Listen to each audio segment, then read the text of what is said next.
नमस्कार, प्रणाम। अजय भोजपुरी। भोजपुरी में जनगीत आ जन कवि लोगन के एगो बहुत पुरान आ बढ़न परंपरा रहल बा। ई एगो ऐसन परंपरा रहल बा जौन की कबहू टूटल ना। ऐसे तो लोक के माने जन होला आ जन से लोक बनेला। जे जन बा उहे लोक ह आ जे लोक ह उहे जन ह। एही से यदि हमनी के देखब जा तो भाषा के जन भाषा भी कहल जाला। संभवतः महाजनपद जौन बा जन से बनल बा।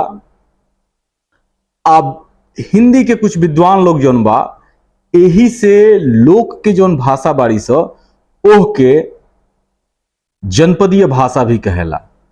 जनपदीय से मतलब एजा जिला से नइखे, वो अलग बात बाटे कि जनपद जौन बा बाद में जिला के रूप में आ गई। न तो प्राचीन समय में महाजनपद जौन कहात रहे तौन एगो राज्य का एगो क्षेत्र के एगो राज्य के बात होत रहे जना पर प्रशासनीय इकाई काम करत रहे। पहले जौन बहुत पहले के जौन समय रहे ओ समय में तो जन जनपद महाजनपद से यदि सही चीजन के माने निकालल जाओ, यदि एकर प्रायोगिक अर्थ लिहल जाओ तो जौन सामने आवेला ओकरा माने इहे होला कि जन खातिर जन के भाषा में जौन रचात होखे उ जनगीत कहाला आ जे लोग रचत होखे उ जन गीतकार चाहे जन कवि कहाला। एकरा में दू गो चीज बाटे। पहला चीज तो बाटे कि जन के भाषा में लिखे वाला लोग लोक कवि के रूप में जानल जाले, बाकिर जन खातिर जन भाषा में लिखे वाला लोग जौन बाड़े जन कवि कहाले। तो संभवतः लोक कवि या जन कवि के बीच में यह हमरा देखे से अंतर बाटे। बाकी विद्वान लोग जौन बा एकरा पर ज्यादा जोर डाल सकेला। जैसे हम कहनी है भोजपुरी में यदि जन गीतन के बात होके, जन सरोकार से जुड़ल साहित्य के बात होके तो वो गुरु गोरखनाथ से ही शुरू होता है। कबीर दास के समय में आवत आवत वो बहुत बढ़न ऊंचाई पर गई। तो भोजपुरी भाषा में, भोजपुरी साहित्य में एगो बहुत पुरान परंपरा रहल बा जन गीत के, जन कवि लोगन के, जन के भाषा में जन के आवाज उठावे खातिर।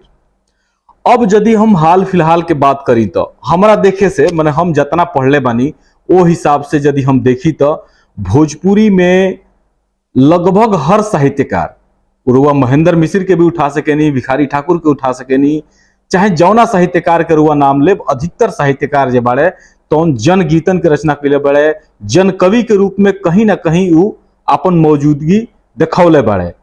तो वो वर्तमान समय में, या वर्तमान समय में मतलब पिछला 40, 50, 30 साल के यदि हम बात करी तो कुछ नाव जौन बा भोजपुरी में जन कवि के रूप में बड़ा चर्चित रहल बा।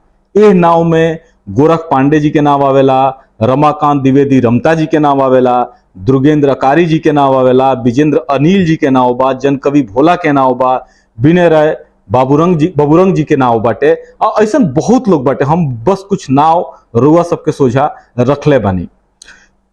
चूंकि आज 3 नवंबर के विजेंद्र अनिल जी के पुण्यतिथि है तो हम यही सोच के ई बात के चाहे यह किताब के हम लेके आइल बनी जौन की विजेंद्र अनिल जी से जुड़ल बिया। ऐसे तो ये किताब के विजेंद्र अनिल जी नहीं लिखले, बाकिर ई किताब विजेंद्र अनिल जी पर ही लिखाइल बिया। असल में आज हम जौना किताब के बात करे जा रहा बनी तौन किताब है, किताब के नाम है विजेंद्र अनिल के गीत। ई असल में विजेंद्र अनिल जी के भोजपुरी गीतन के संग्रह हटे। संरचना प्रकाशन से ई किताब प्रकाशित भइल बिया। प्रकाशन वर्ष एकर 1993 रहल बटे। आ भोजपुरी साहित्यांगन पर ई किताब रुआ सबके पढ़े के मिल जाई। जैसे कि रुआ सब देख सकेनी, स्क्रीन पर हम रुआ सबके दिखावे के कोशिश करते नहीं कि यह किताब के प्रकाशन जौन बा बनारसी प्रसाद भोजपुरी सम्मान खातिर भइल बाटे, वही योजना के तहत भइल बाटे। इस संस्था से जुड़ल लोगन के बारे में परिचय आ इस संस्था के उद्देश्य के बारे में रुआ सब स्क्रीन पर देख सकेनी। जब ये किताब के रुआ सब पढ़ब तो यह बात के महसूस कर सकेनी, ये बात के समझ सकेनी, ये बात के देख सकेनी, पढ़ सकेनी। किताब के अंतिम पेज पर विजेंद्र अनिल जी के परिचय दिहल बाटे, जो उनके हमरुआ सबके स्क्रीन पर भी दिखा रहल बानी। विजेंद्र अनिल जी भोजपुर के बगेन गांव के रहनिहार रहनी, यहाँ के अध्यापक रहनी। सैकड़न गो भोजपुरी या हिंदी गीतन के, कविता के, कहानियन के रचना यहाँ के कैले बानी, जो उनकी अलग अलग पत्र पत्रिका में प्रकाशित भइल बाटे। हम जब ये किताब के पढ़तनी, जौन जानकारी हमरा बाटे ओ हिसाब से यहाँ के 2 गो किताब संभवतः हिंदी के हो सकेला कि ओकरा में भोजपुरी के भी रचना होके, बाकी वो किताबिन के हम पढ़ले नहीं की, ऐसे हम कंफर्म बता ना सकेनी कि ओकरा में का बा। बाकी किताब के शीर्षक जौन बताओ तटे, कहानी संग्रह विस्फोट आ नई अदालत, संभवतः हिंदी में लिखाई कहानियन के संग्रह हटे। 1988 में यहाँ के एगो किताब प्रकाशित भइल, जौना के नाम रहे उमड़ल जनता के धार। ई भोजपुरी गीतन के संग्रह रहे आ ई किताब जौन बिया भोजपुरिया जनता लोगन के बीचे बहुत चर्चित रहे, माने बहुत मशहूर किताब हटे विजेंद्र अनिल जी के। यहाँ के बनारसी प्रसाद भोजपुरी सम्मान से सम्मानित कल गई रहे। वही समय ई किताब जौन बिया विजेंद्र अनिल के गीत जौन बा प्रकाशित भई रहे। आखर भोजपुरी जौन आखर संस्था बिया, ओकरा भोजपुरिया स्वाभिमान कैलेंडर में विजेंद्र अनिल जी के बारे में पढ़ल जा सकेला। यहाँ के बारे में, यहाँ के रचनन के बारे में आखर पेज पर अक्सर प्रकाशित होत रहेला। रुआ सब आखर के फेसबुक पेज पर सर्च करब तो विजेंद्र अनिल जी के बारे में और जानकारी मिल सकेला। यहाँ के गीतन के अलग अलग लोग आवाज देले बाटे। कुछ गीत रुआ सब स्क्रीन पर सुन सकेनी, जो उनकी बिहान नाम के एगो संस्था है, वो संस्था यहाँ के गीतन के आवाज देले बिया। लोक गायिका चंदन तिवारी यहाँ के गीतन के आवाज देले बड़ी, और भी बहुत सारा गायक गायिका लोग यहाँ लग के गीतन के आवाज देले बाटे। अब एक नजर एह किताब के जौन गीत बाटे ओ पर चर्चा होखे। यदि हम एक किताब के बात करी तो एक किताब में कुल 24 गो गीत बाटे, यानी कि विजेंद्र अनिल जी के लिखल कुल 24 गो गीत एक किताब में बाटे और 24 गीत एक से बढ़ के एक बाटे। हम रुआ से जब बात करते हैं ये किताब के, तो समझ ली कि ये किताब अपने आप में बहुत शानदार किताब हटे। आ यदि रुआ मजदूर, किसान, आम जनता के तनकियो चिंता करतानी तो ई किताब रुआ खाती बिया। यदि रुआ गायक और गायिका हैं, यदि रुआ भोजपुरी में गावतानी आ भोजपुरी में आम जन से जुड़ल, मजदूर किसान से जुड़ल कुछ गीत गावे के मन करते तो ई किताब रुआ खाती बिया। हम एक किताब के कुछ एक गीतन के मुखड़ा पढ़ के सुना देतानी। हम गायक ना ही, हम कवि ना ही, बाकी गीत इतना शानदार बाटे कि हम रुआ सबके एके सुनावे के, बतावे के, दिखावे के कोशिश करते हैं। जैसे कि जो पहिल का गीत हटे, जानतानी हम सब कर पूरा इतिहासवा हो, रोव जानी सबूर से काम ल किसानवा, जानतानी गर्मी में खूनवा जराई अपन, पेटवा के आगी ना बुझावल किसानवा। ये पहला गीत हटे। एक किताब के दूसरा गीत सुनी, सुन के रोवैया मजूरवन के पुतवन के फाटेला करे जवा हमार, भोरही मचेला कोहराम रोज घरवा में, लड़ेलन स रोजे 4 बार। गुरवा मिठैया तो सपने में लौकेला, मिलेला ना उहनी के भात, सतुआ के लिबरी फजीरही खचाटेलन स, वही पर कटेला दिन रात। ई विजेंद्र अनिल जी के दूसर का गीत है किताब के। तीसर का गीत हटे, हम किसान के बेटा धरती मैया हई हमार, हसुआ खुरपी हल कुदाल हउए हमार हथियार, चिरैन के बोले के पहले हम खटिया छोड़ीला, अपना माल मवेशिन से हरदम नाता जोड़ीला, बैल हमार हवन से बाजू, बछवा ह पतवार, हम किसान के बेटा धरती मैया हई हमार, हसुआ खुरपी हल कुदाल हउए हमार हथियार। जो यहाँ के एगो चर्चित गीत हटे किताब में चौथा स्थान पर बाटे, केकर ह ई देश और के काटत बड़ुए चानी, केकर जोतल केकर बोवल के काटेला खेत, केकर माई पुआ पकावे केकर चिकन पेट, के मरमर सोना उपजावे के बन जाला दानी, ताजमहल केकर सिरजल ह केकर ह ई ताज, केकर ह ई माल खजाना करत आज के राज। विजेंद्र अनिल जी के गीतन के जौन तेवर बाटे बहुत शानदार है। पांचवा गीत, विधाता दुखवा न कहले कहाता, सन 47 में मिलल अजदिया, अतने तरक्की की बढ़ल अबदिया, सगरे अनहरिया के चदर तनाता, विधाता दुखवा न कहले कहाता। विजेंद्र अनिल जी के अद्भुत गीतन के संग्रह बाटे। किसान भैया जन लोरवा गिराव, तोहरे संवरला से धरती सुहागिन, तोहरे बसुरिया पर नाचे ले नागिन, अपना जिंदगिया के भारी जन बनाव। ई अलग अलग गीत बाटे। सुनो संगतिया हमार बतिया, पोथी या पतरा न हमरा बुझाला, सगरे बिनाइल बा मकरी के जाला, पेटवे के फिक्र में बीते रतिया, सुनो संगतिया हमार बतिया। सातवां गीत हटे प्रेमचंद के ऊपर। यहाँ के बहुत दो तीन गो गीत एक किताब में संग्रह बाटे प्रेमचंद के ऊपर जो यहाँ के लिखले बानी। जैसे विदेशिया के तर्ज पे गीत बा, गौरवन के राज रहे बिगड़ल समाज रहे, मकरी बिनत रहे जाला मोरे सथिया, जनता तबाह रहे सुझत न राह रहे, देशवा के निकले देवाला मोरे सथिया।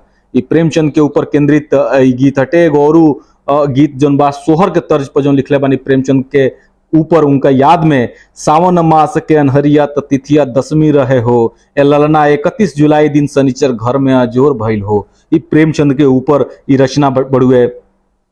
ऐसे ही एगो गीत बा जो उनकी कलाकार, एगो कलाकार के मौत के बाद का स्थिति होला ओकरे पर ई गीत लिखाइल बा।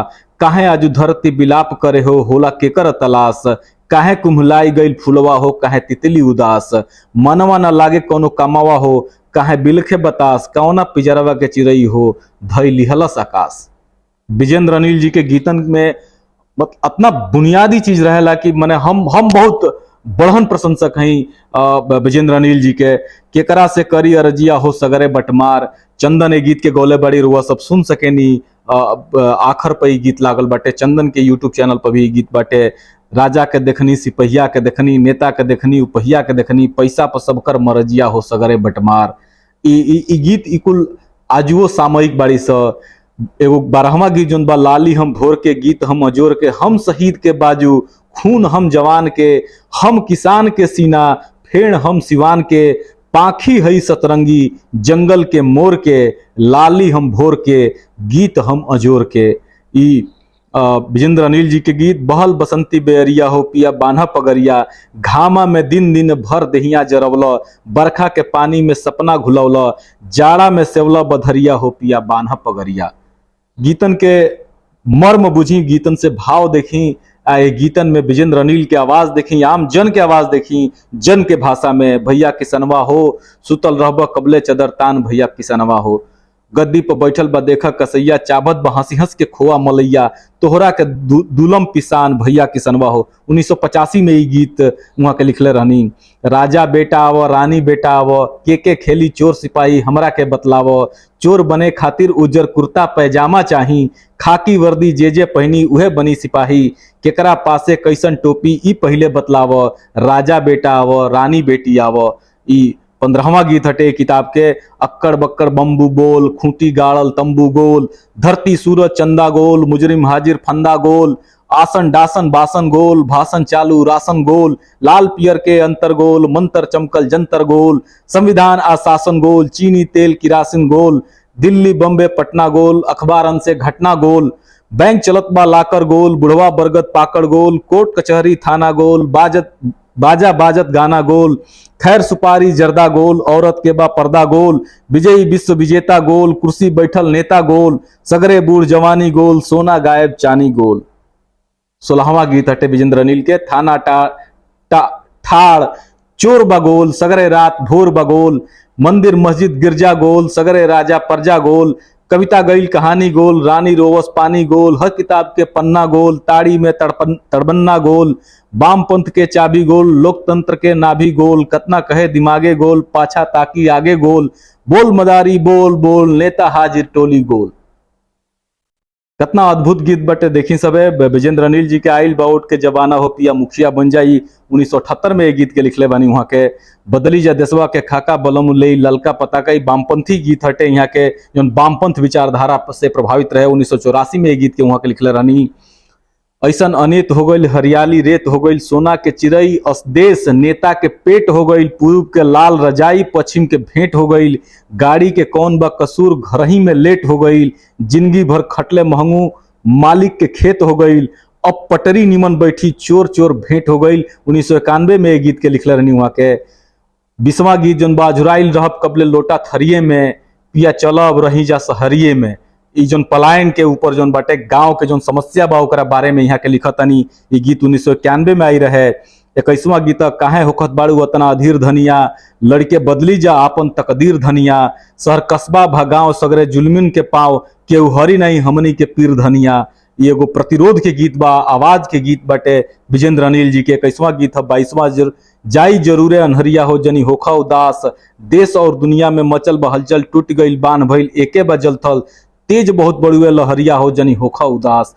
22वां गीत है 23वां काहे भइल बड़ा अतना उतान बबुआ, भारत बनी नहीं कबो हिंदुस्तान बबुआ, हिंदू मुस्लिम के लड़ौले सगरे दंगा फैलौला, गद्दी खातिर कैला सबके हलकान बबुआ। 1991 में ये गीत आई रहे। हम भी बार बार डेट बता देते कि कहे से कि रुआ सब परेशान मत होखब सब है, ये गीत वर्तमान में नहीं खेली गाइल, बाकी हो सकला संजोग होके कि गीत आजुओ खातिर सट जाए।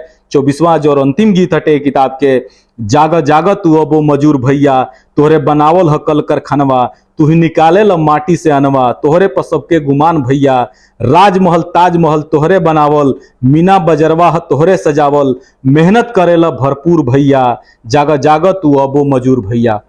तो ई किताब रउआ सबके भोजपुरी ई साहित्यांगन पर मिल जाई। बहुत जबरदस्त किताब हटे। भोजपुरी में ये बहुत खेमाबाजी गोलबंदी या अब तो पार्टी बंदी हो गई बटे, इतना कि लोग ऐसा साहित्यकारन के नाव बहुत कम लेला, चाहे जे ओ विचारधारा के होखे, जैसे हम कहनी है कि वामपंथ विचारधारा से प्रभावित इनकर बहुत सारा गीत बाद में लिखाइल बटे, तो लोग छुए के कोशिश ना करेला कि ना भाई वो वामपंथी विचारधारा वाला गीत बटे।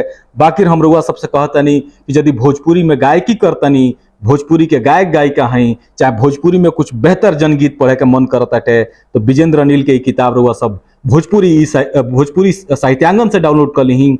एक किताब के पढ़ी, एक किताब में विजेंद्र अनिल जी के लेखनी के पढ़ी, इतना शानदार यहाँ के गीतन के रचना कैले बनी, जौना के आवाज दिहल रुआ सब खातिर, हर गायिका खातिर सौभाग्य के बात हुई।